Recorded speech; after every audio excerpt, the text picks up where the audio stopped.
Ladies and gentlemen, good day and welcome to the CDSL Q4 FY-25 conference call hosted by HDFC Securities.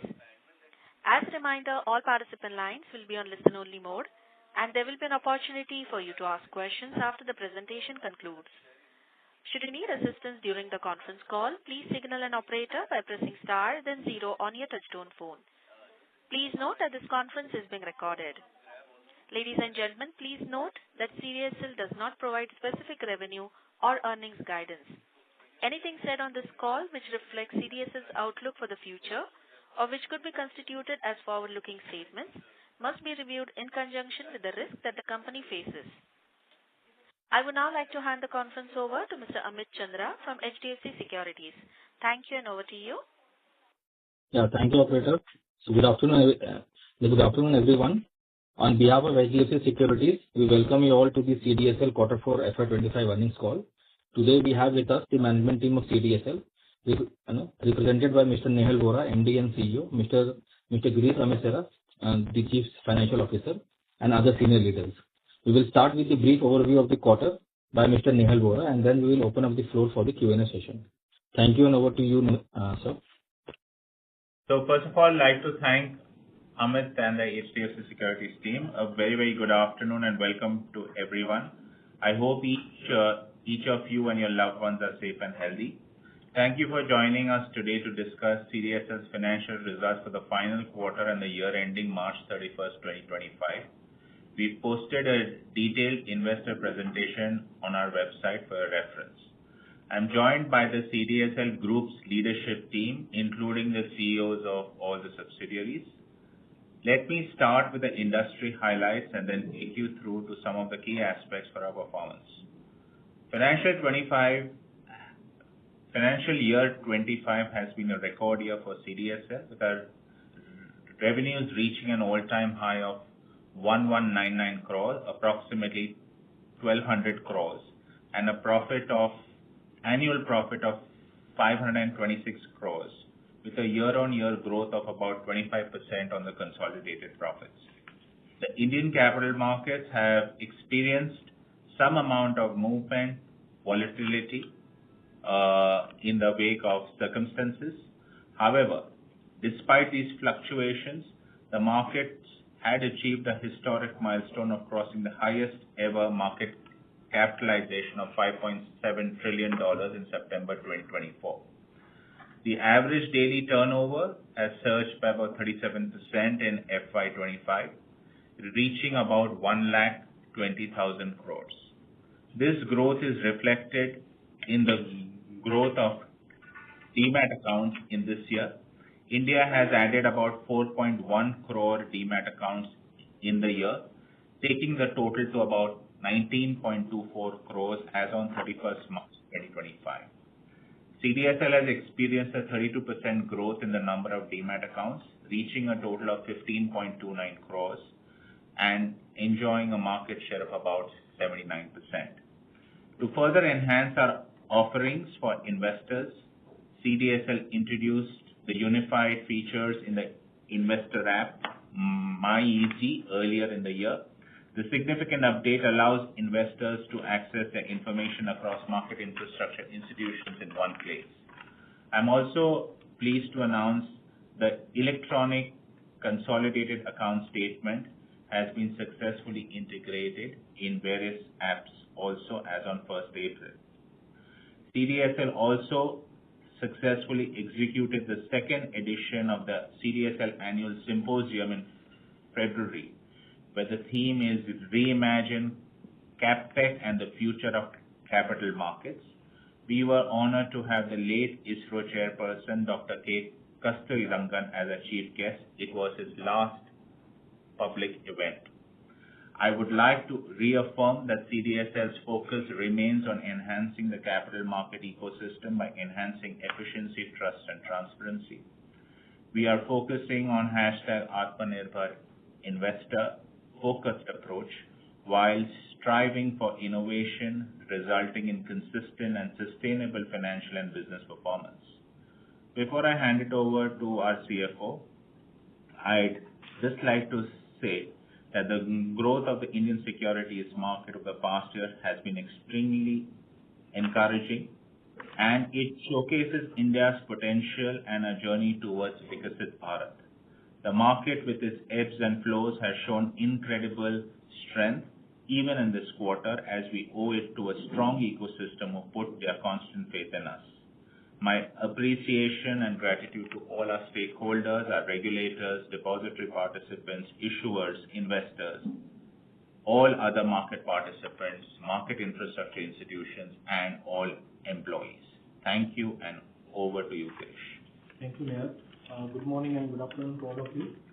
So I'll start speaking on consolidated numbers first. So speaking on the consolidated quarterly performance, the total income for the quarter ended March 2025 is at 256 crores as against 267 crores for the corresponding quarter of the previous year. The net profit for the quarter ended March 25 is at 100 crores as against 129 crores for the corresponding quarter of the previous year. Speaking on consolidated yearly numbers for the year ended March 2025, the total income has increased by 32% to rupees 1,199 crore as against 907 crore for the previous financial year. The consolidated net profit has increased by 25% to rupees 526 crore as against 420 crore during the previous financial year. Now I'll speak on standalone numbers. On standalone basis, the total income for the quarter ended March 2025 is at 205 crore, which is at a similar level compared to previous corresponding quarter of the previous year. The net profit for the quarter ended March 2025 is at 81 crore as against 97 crore for the corresponding quarter during the previous year. Speaking on standalone yearly numbers for the year ended March 2025, the total income has increased by 33% to 985 crore as against 743 crore during the previous financial year. The net profit has also increased by 27% to 462 crore as against 363 crores during the previous financial year. Now I will request Mr. Sunil Alvares, MD and CEO of CDSL Ventures Limited, to take us through the CVL's performance. Over to you, Sunil. Thank you. Yeah, thank you, Girish. Good afternoon, everyone. So far as CVL's performance for 31st March 2025 is concerned, there was an increase in income by 35% from 188 crores to 254 crores. The expenditure increased by 42% from 76 crores to 108 crores, and the profit for the year was increased by 28% from 86 crores to 109 crores. With this, I'll open the floor for question and answers. Thank you very much. We will now begin the question and answer session. Anyone who wishes to ask a question may press star and one on the touchtone telephone. If you wish to remove yourself from the question queue, you may press star and two. Participants are requested to use handsets while asking a question. Ladies and gentlemen, we will wait for a moment while the question queue assembles.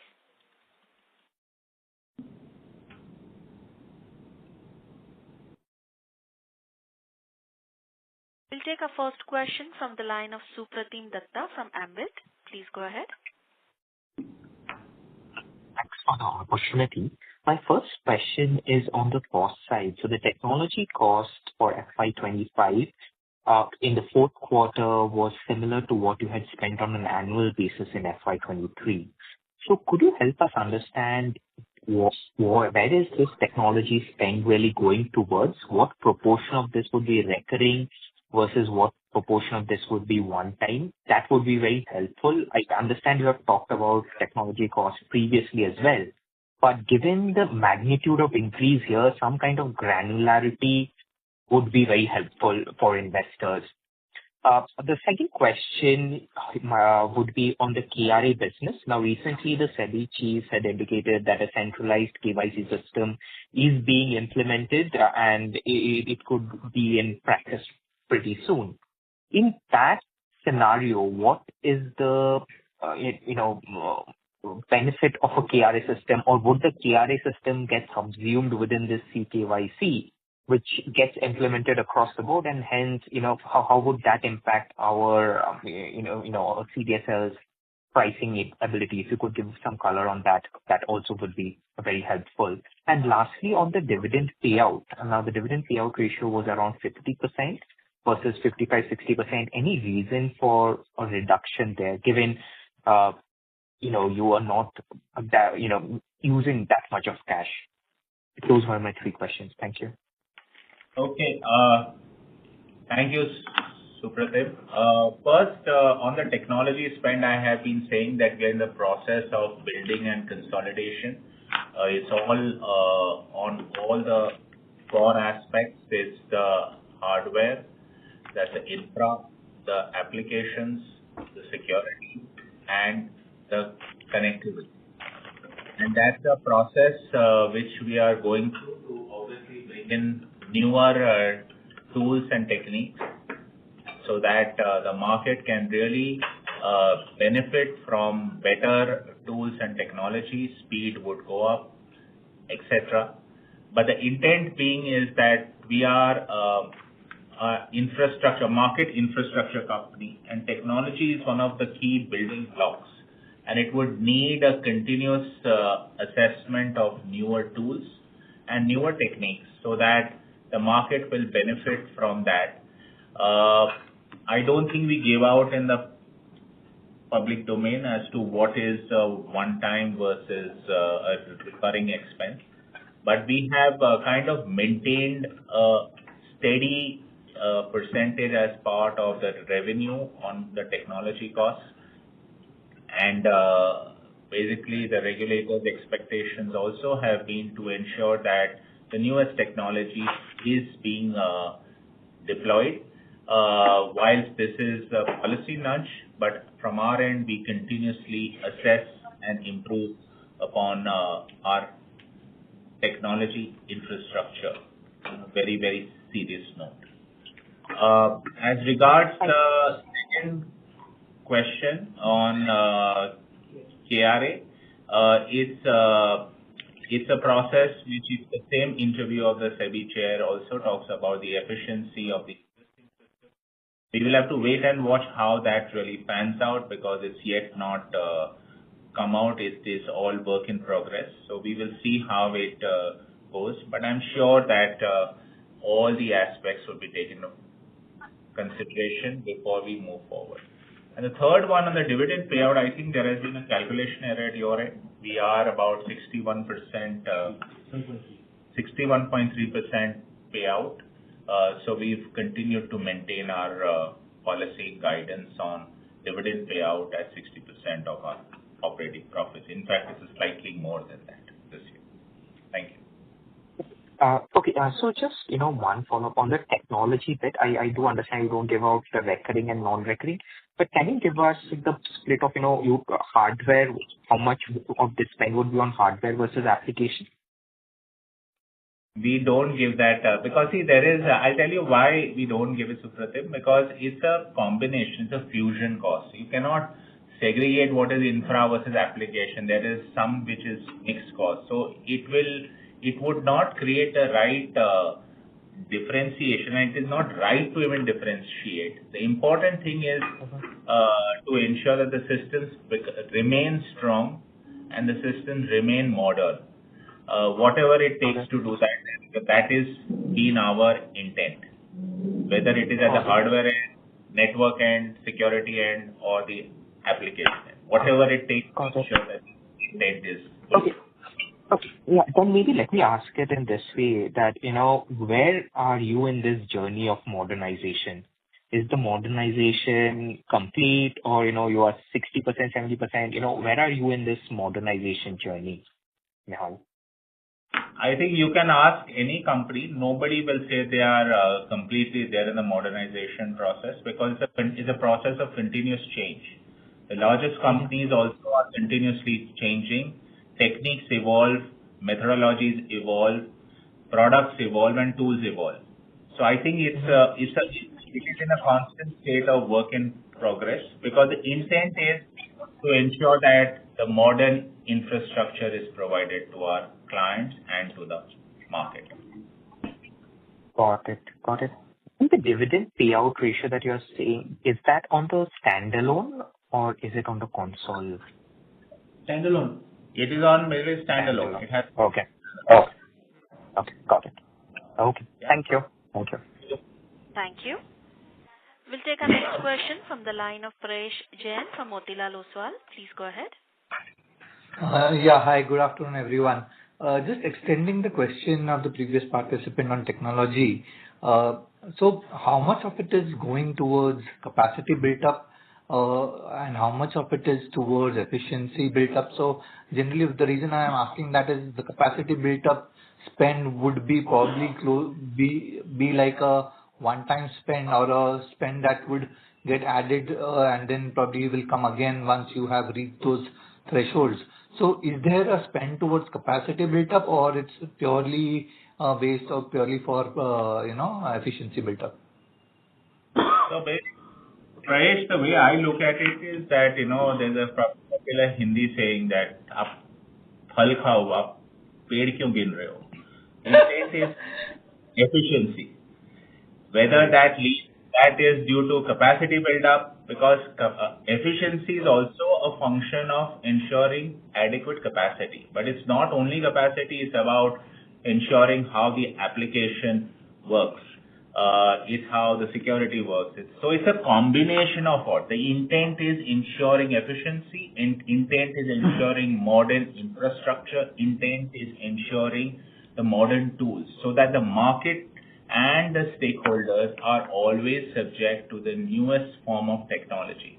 And it's a process of really evolution. If I look back at our journey also, 5 years, 6 years ago, technologies used there have completely changed as we have moved, but the market participants have not known that the change which has happened. So it's a continuous process of change which has happened to ensure that the market is subject to the newest and the most modern tools and products.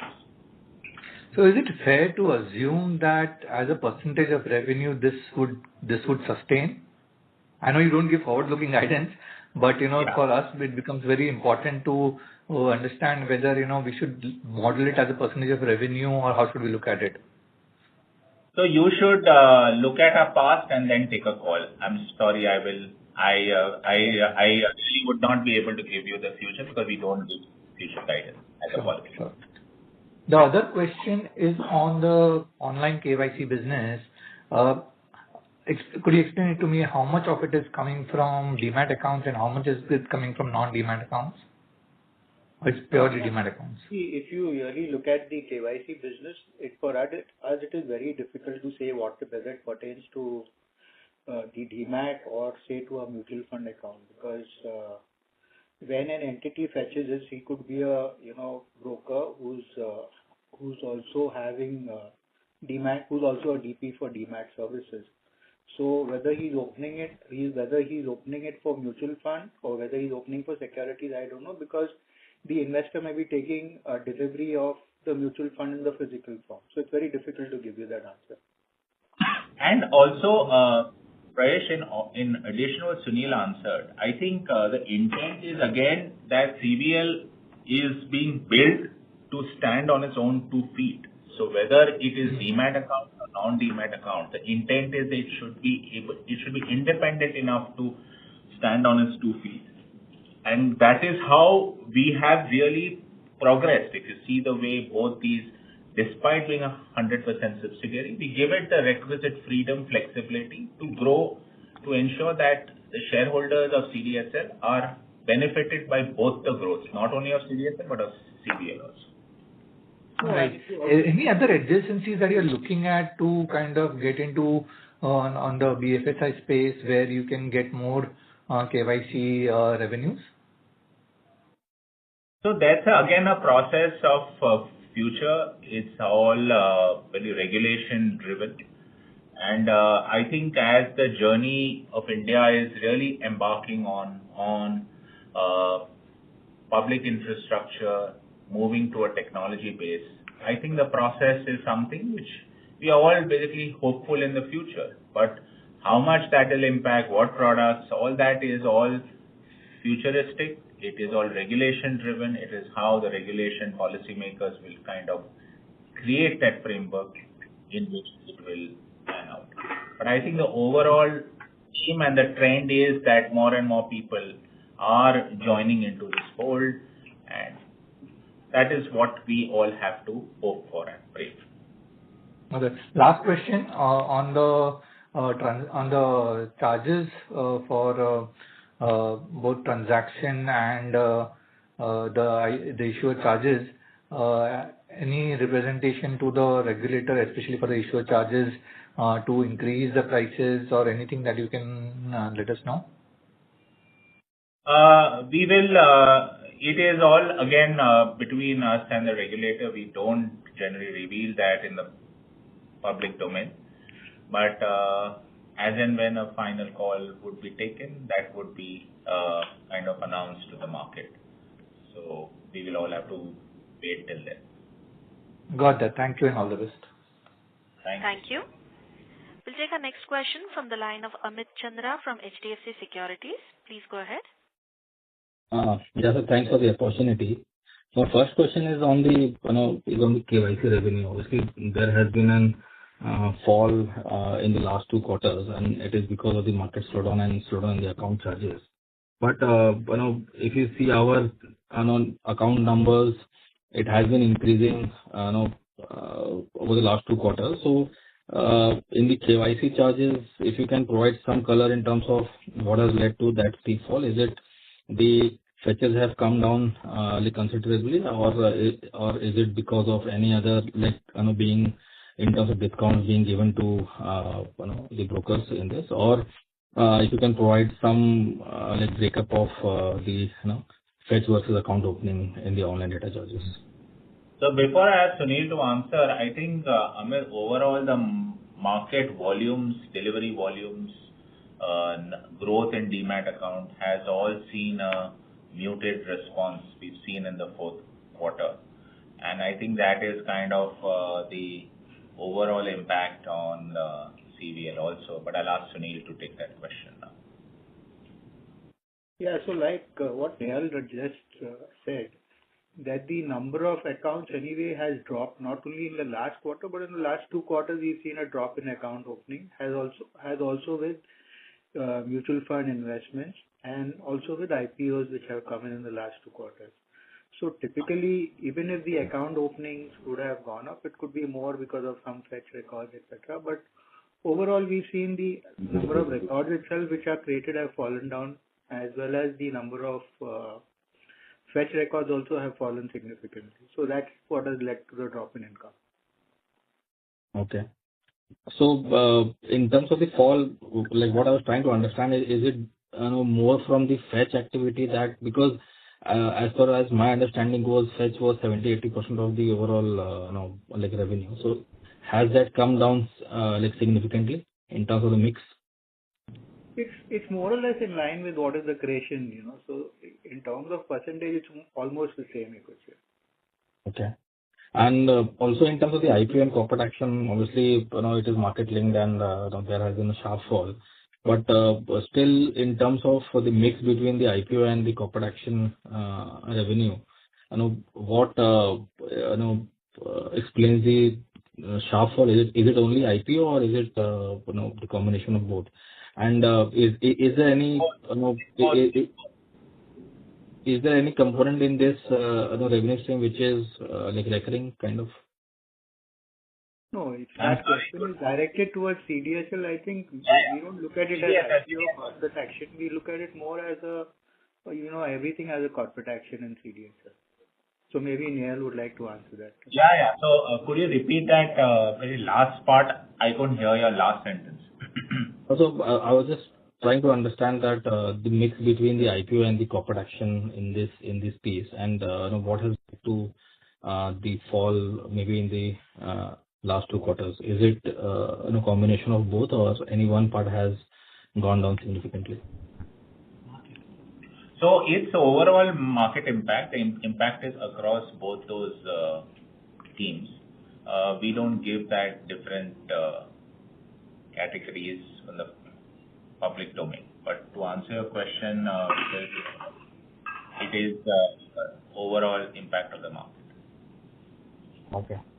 And then in the annual issuer charges, obviously we don't give forward-looking guidance, but what has been the increase in terms of the number of folios in this year till March? And obviously we'll see the impact of this in next year. And also, has there been any increase in the unlisted revenue, and what unlisted revenue we booked for the full year in FY25? CFO to answer that.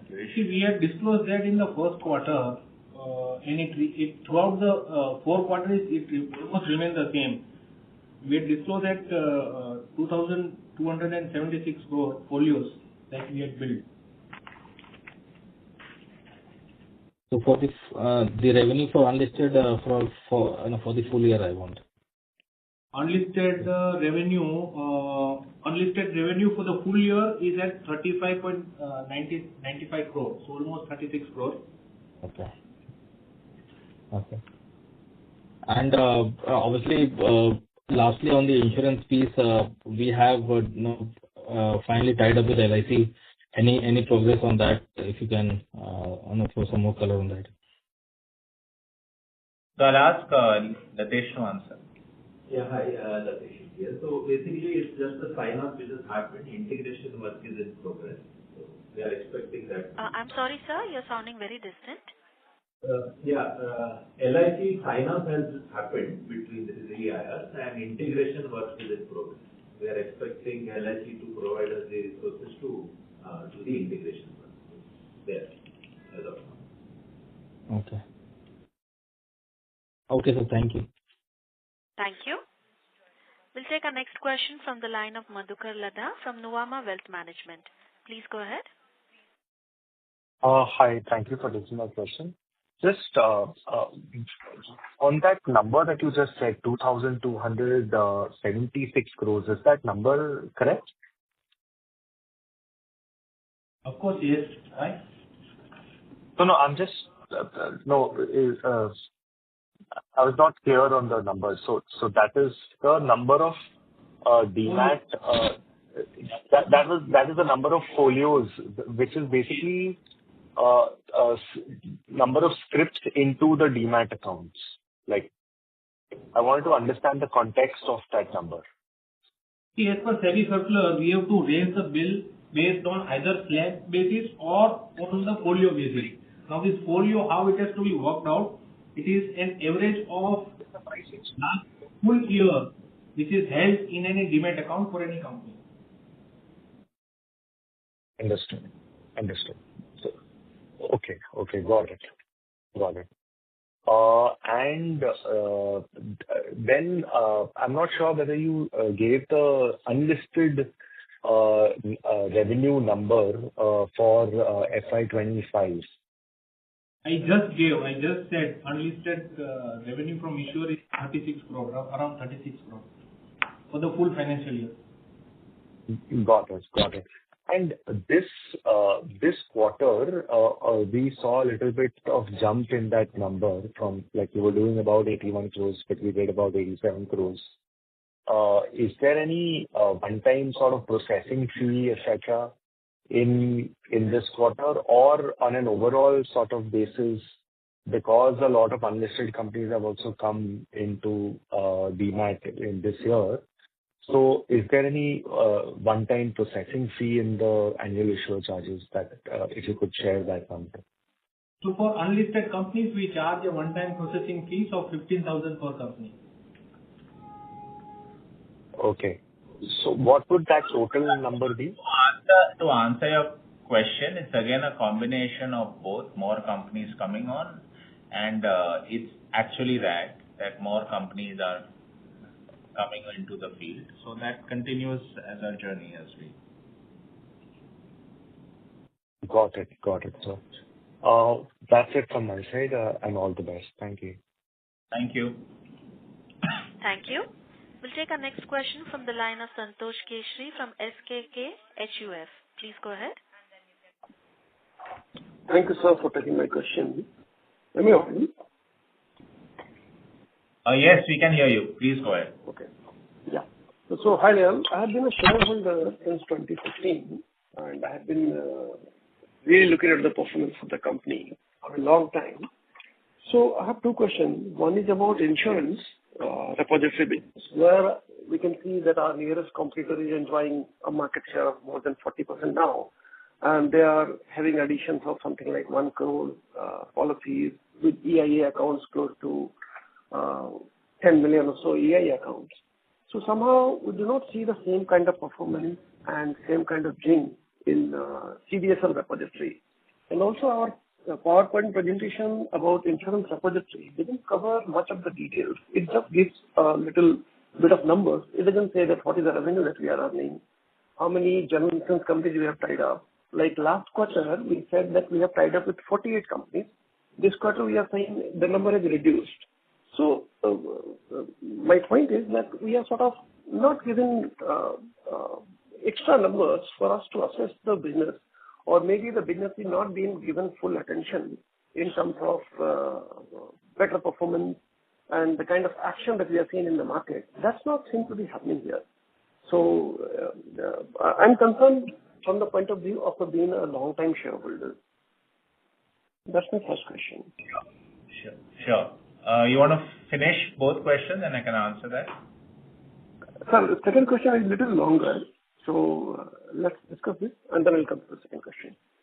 So the first question is Latesh Shetty here, who is the MD of the insurance repository. But before I hand it over to him to answer, our intent is like any infrastructure business, we spend a lot of time in ensuring that the platform, the technology, etc., becomes robust. It links up well with the relevant stakeholders, and that takes time on both sides to ensure it needs to be planned, tested, etc. And therefore, that time is taken before it, because we believe in a philosophy that once you are in it, you try to give the best product. Take time in kind of planning, but once you're in it, so that the confidence and trust of the stakeholders grows. I just hand it over to Latesh to take that. Yeah, hi. Am I audible? Not very clear, sir. Yeah, okay. See, if you look at the past performance, we are in this business for almost 14 years. And again, the insurance business is also, the repository business is also regulatory driven. The initial 10, 12 years, we were hoping that repository as a product would be made mandatory by the respective regulator, and we still await and are hopeful that in future that guidelines may come in. But yes, since this is not a mandatory subject, we've been limiting our investments on this business. But last year there has been a lot of changes which has happened. Apart from three revenue streams from which the business comes, we have now opened up the direct portal for the end policy holders to come and directly open their accounts, and that has seen some traction. We have not yet started the marketing, digital marketing there, but yes, the voluntary growth has started coming in. And just to give you some flavor, you mentioned briefly about the competitors as well. Just to give a context of the insurance business, it's all in public domain. Annually, the country churns out some 30 crore policies, and all the IRs put together, we have just crossed 2 crores. So 90% of the market is still up for grabs, and that's what we are strategizing on, and you will see the positive outcomes in the times to come. That's right, but then we haven't got an app also, something like a digital app, which can be like our competitors have already launched an app. And the thing with this kind of thing is with app and connectivity and network effect that you get by getting the new customers, and the more new customers you have, the better acceptability is there for the newer customers to come and get into our platform. So all I'm saying is that we are missing a lot of action here. Maybe something can be done, and a better details can be given in the PowerPoint presentation for the quarterly update. That would be really helpful. Santosh, if you go into my recent website, crl.co.in, I think you haven't seen it of late. So it has been a complete revamp from what was there last year. And we have a web responsive application. So yes, you are right. We do not have a mobile app per se, but our portals are web responsive and it is visible on the mobile as well. But I take your point. So that's for us to welcome. Okay, thank you so much. Now, my second question is about the direction that the company is going towards, Nehal. One is that, see, we do not charge anything for the demat account, and we say that we have 15 crore odd demat account. Then we have huge amount of cash in our books, 1,500 crore, for which there doesn't seem to be obvious usage, that what usage is going to be put to. And the analyst community, investor community has been talking about this in almost every call. But looks like that there is no clarity in terms of annual report or the presentation that comes out after the quarterly result. Every time we get to hear that the board of directors would decide, and you do not make futuristic statements. So that we get to hear. And then we also get to hear that the extra amount of technology expenses that we have for a stable infra institution, something like the technology expenses went up by almost 70% compared to the last year. And our operational metrics also have been going down. Like this year, our PBT margin is something like 58%. And last year it was 61%. Quarter on quarter, it is even worse. So are we settling, my question is that are we settling into some kind of happy infrastructure institution and nothing beyond? We don't want to go further beyond this. Because a lot of action is happening on the digital side, a lot of action is happening on the market side. Our associate BSE is doing so well in terms of not only share price, but in terms of the lot of regulatory forbearance they got, a lot of marketing action that's happening. The new CEO over there, he has really changed the company. Same kind of thing I'm not seeing in CDSL. So I'm not trying to express any kind of disappointment to the company. I'm just trying to express my feeling that we are lacking certain direction here. Or maybe we need more better communication. If you can clarify. Yeah, so I think, Santosh, you need to see that various communications. I think it is your opinion. I don't think that's the opinion of people who I meet, and certainly not the opinion of what is in the mind of CDSL as a management and also the board. We have a very specific focus. Otherwise, in the last 5 years, we would not have grown from 1.8 crore demat accounts to 15.5 crore. These numbers cannot just happen out of thin air. It needs a lot of planning, and there is a lot of behind the scenes planning. Second is the revenue profits, if you see for the last 5 years, has gone through a significant uptick, and that can only happen when you are focused on what you want to do and how you want to do it. Third is the number of shareholders who have been there for the last 5 years, who were there, total number of shareholders who were invested in CDSL has grown by multiple times over the last 5 years. This also would not have been there if the shareholder interests and maximization principle focus was not a part of CDSL's core activity. Now, these numbers show a different picture than the conclusion which you are trying to draw. And I think you need to look at it from that perspective. Number of employees have grown in CDSL. The importance and the brand of CDSL has grown very stronger. All these are clear indicators that if there was no focus, there was no thing on how we are taking it forward, we would have continued to remain at the same levels as in 2019, which is not too far away. It is just about 5 years away. And fact that quarter on quarter, despite markets going through its ups and downs, we continue to grow in terms of number of demat accounts, number of people wanting to become a part of the CDSL ecosystem, clearly showcases that this is with a customer-centric focus. Otherwise, this would not have happened. So I would really like you to urge you to rethink on your conclusion, because these metrics don't show the conclusion which you are trying to draw. Thank you, Dale.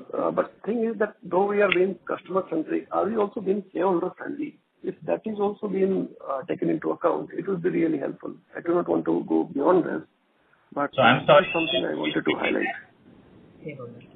So shareholders, if you will see again metrics on shareholders, 1:1 bonus, highest dividends year on year. This year also we had the highest dividend.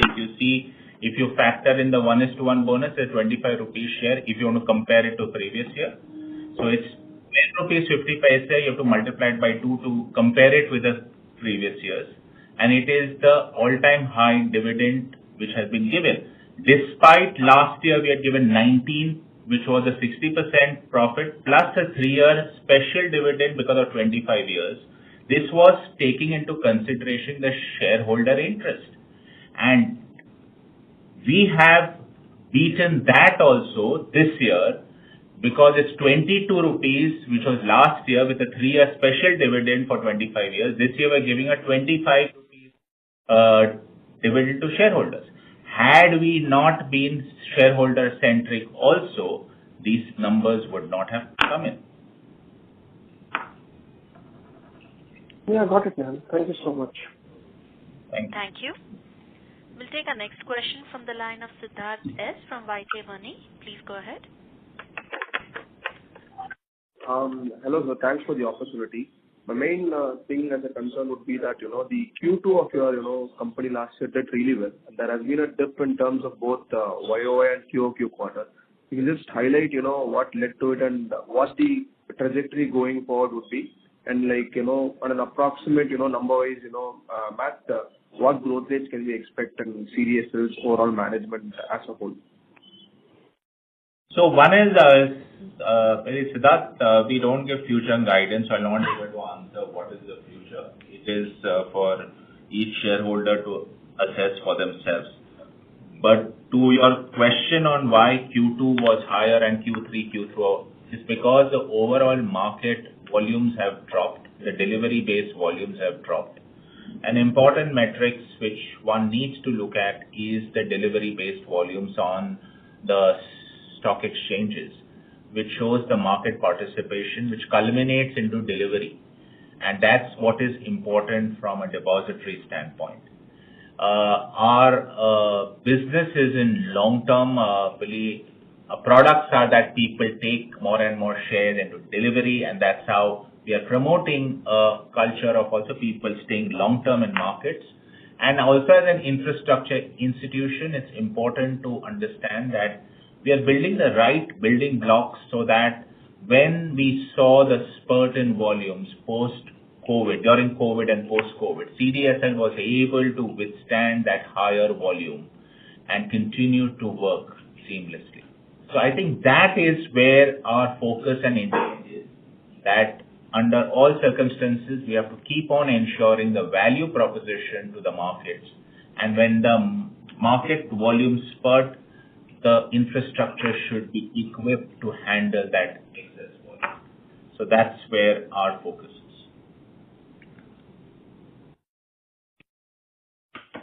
Got it, sir. Thanks a lot for the opportunity. So, and the other thing is the delivery-based volume has led to the entire dip process. Do you have any idea on how going forward it might be, if you would be willing to share any insights or any idea on that? No, Siddharth, we don't give future guidance, but had I even known, actually you and I would not need to work any longer, because if we all can predict what the volumes are going to be, it's a cumulative thing of the entire market participation. So that is something for us to wait and watch. Got it, sir. Thank you a lot for the opportunity. Thank you. Thank you. We'll take our next question from the line of Sanket Godha from Avendus Spark. Please go ahead. Yeah, thank you for the opportunity. Sir, initially, few data keeping points. Can you spell out cash income, e-voting income, and pledge income in the current quarter, and also the impairment cost? Yeah, I'll ask the CFO to answer that. So the cash statement was around 11 crore in the quarter. E-voting was around 6 crore. You also wanted the debtors provision, right? Yeah. Provision cost, impairment cost, and the pledge income. Sure. So impairment was 88 lakhs in this quarter, and pledge income was 5.40 crore. 5.40 crores. Okay. And sir, the second question was, sir, you alluded to the point that the number of folios at the start of the year was 2276 crores. So just if you can tell me how it grew compared to the previous year. And just wanted to reconfirm the point that this 2276 crores was based on number of average folios of 24 which got reflected in 25. So given the number of IPOs were so strong in 25, is it fair to say that the number of folios surely would have gone up because of more listing and that will get more reflected in 26 as a growth in the annual issued charges? So Sanket, previous year what we had disclosed it was at 19.50 crore, and current year it is 22.76 crore. Oh, okay. Yeah. And so the point what I'm trying to make that given the 22.76 crores was reflected to last number of folios, which naturally would have grown because of number of IPOs. So the benefit will be more reflected in the next year, sir? Yes, possibly. Okay. And the third thing, sir, just means if I look at cash ADTO, quarter on quarter, it declined by 8% for the country, BSE and NSE put together, cash ADTO. But if I look at our transaction income, it has dipped by 17% QOQ. So there seems to be a divergence typically is not there. So just wanted to understand what led to more fall in transaction income compared to the fall in cash ADTO. See, Sanket, when we closely monitor the delivery volumes of exchanges vis-a-vis our billable transactions, and we don't see that kind of slowdown, decrease compared to what it is based on the. See, what we see is the delivery volume and the billable transaction moves hands in hand. That's what we see from the historical data that we have. No, so the reason why I was asking this question was that, sir, have you seen any market share loss with respect to transaction income because our decline seems to be little more compared to cash ADTO, what we can see from the public information? So we don't know the billable transactions of a competition. We only track what is there at our end, and you have to compare it with the overall volumes of the. Okay, got it, sir. Perfect. That's it from my side. Thank you. Thank you. We'll take our next question from the line of Parimal Mithani from Credential Investments. Please go ahead. Sir, thank you and good afternoon. Good afternoon. So I just wanted to know, a couple of quarters back you had mentioned about account aggregator thing. Can you give a highlight on where are we and what is the progress in terms of that? And secondly, so in your CDSL ventures, you do e-sign and e-KYC. Is there a further scope for expanding that services? Could you just repeat that final part? That was not too clear.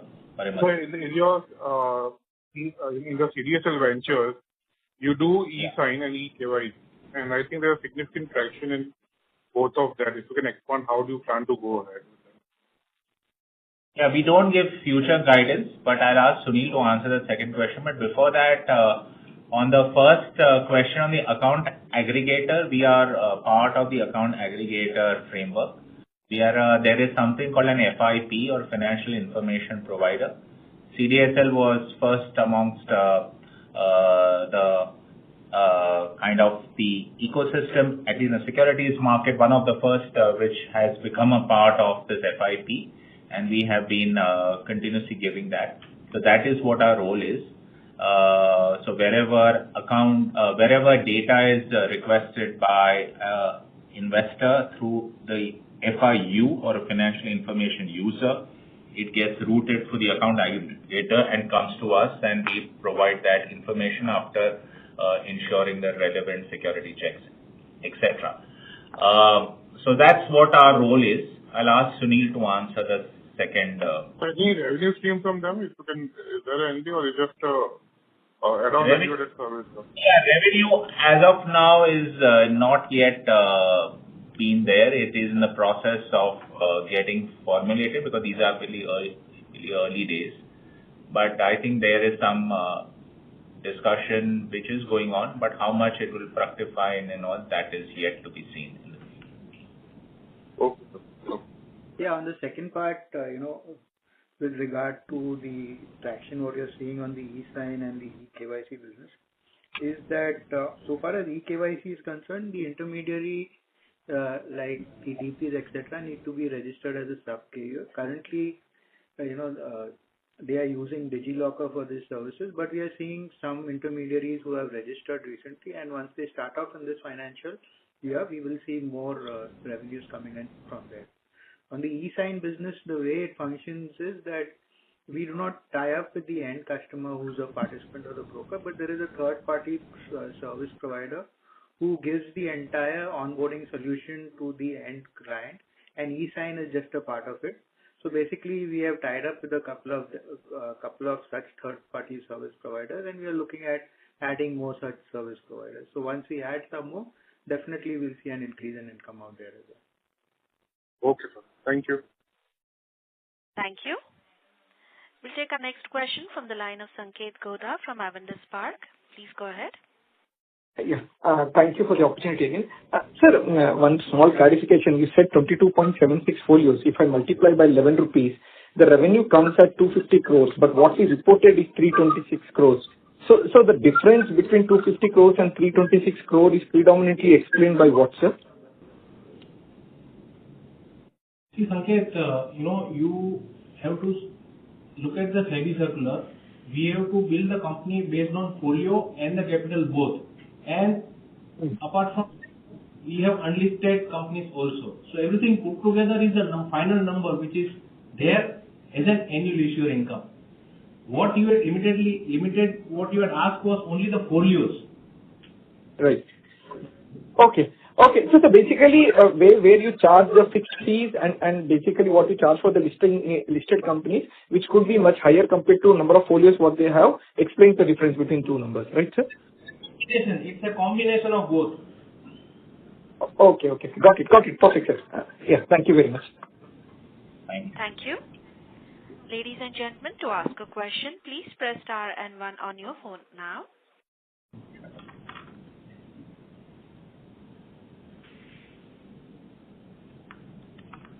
We'll take our next question from the line of Mohit Surana from HDFC AMC. Please go ahead.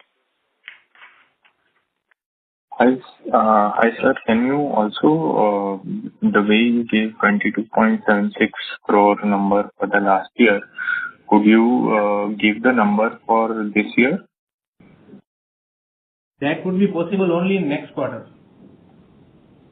Okay. Understood. Thank you. Thank you. We'll take our next question from the line of Swarnabh Mukherjee from B&K Securities. Please go ahead. Yeah, hi sir. Thank you for the opportunity. Yes, please. I'm sorry, Mr. Swarnabh's line is disconnected. Participants who wish to ask a question are requested to press star and 1. We'll take a question from the line of Prayesh Jain from Motilal Oswal. Please go ahead. Yeah, hi. Just a bookkeeping question on the other income. What drove the sequential improvement in other income so much, and could you give us a breakdown of your investment in terms of where all the money is parked? So other income is largely constituting of AF charges, e-voting income, e-sign income, and investment income. The investment income is largely based on investment in fixed deposits, investment in mutual fund, debt scheme, and investment in bonds. These are all based on an investment policy approved by the board. Okay. So the large part of the jump in the other income in the quarter is mainly because from the mark to market. Is that a fair way to assume on the debt side? Yes. Got that. Thank you. Thank you. We'll take our next question from the line of Swarnabh Mukherjee from B&K Securities. Please go ahead. Yeah, hi, sir. Good afternoon. Am I audible? Yes, but can you use your handset mode, please, Swarnabh? Yeah. Is this better? Yeah, please go ahead. Yeah. So, sir, I just wanted to understand on the IPO corporate action part. So, the 25 crore we have reported this quarter, this would be mainly from corporate action, right? So, I mean, I just wanted to know that this 25 odd crore number, how much would be a seasonality across the quarter? Is the second, third quarter much more heavier? If you can give some indication based on the trend seen in last 2-3 years.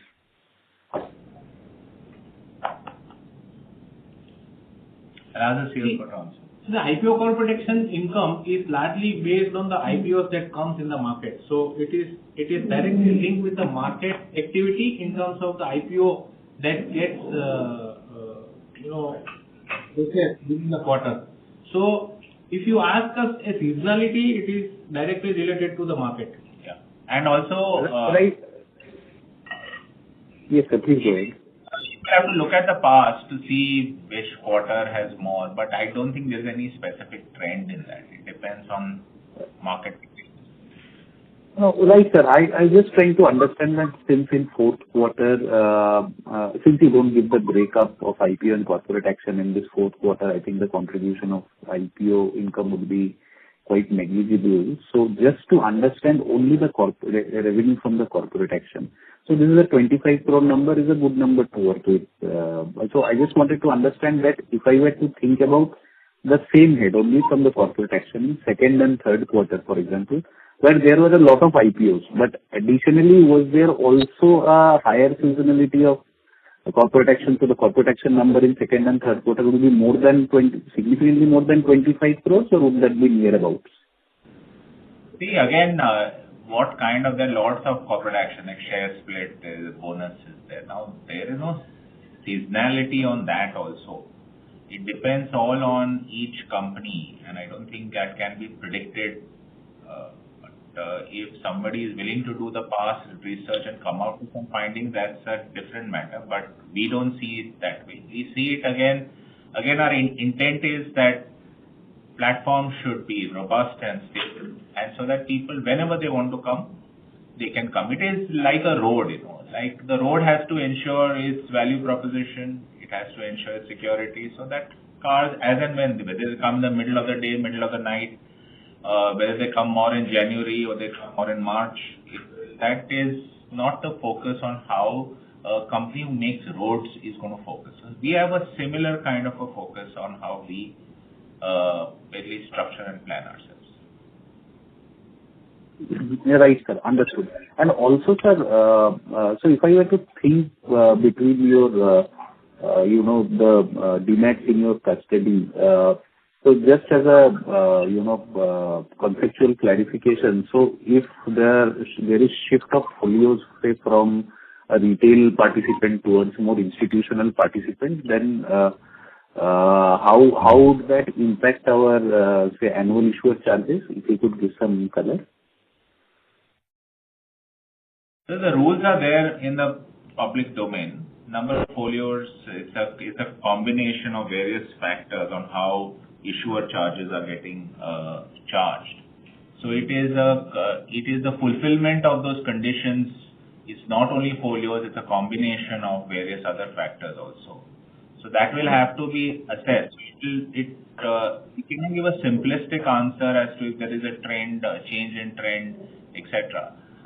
It all depends on all those conditions to ensure what would be the impact on the issuer fees which we would receive.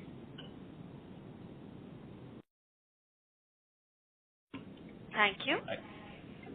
Ladies and gentlemen, that was the last question for today. I now hand the conference over to Mr. Nehal Vora for closing comments. Over to you, sir. Third, I would sincerely like to thank all the callers for their questions and also their keen interest. Continue partnering with us as we embark on this journey of this phenomenon called India, which is growing at a great rate. Thank you so much and stay safe. Thank you, members of the management team. On behalf of HDFC Securities, that concludes this conference. Thank you for joining us, and you may now disconnect your lines.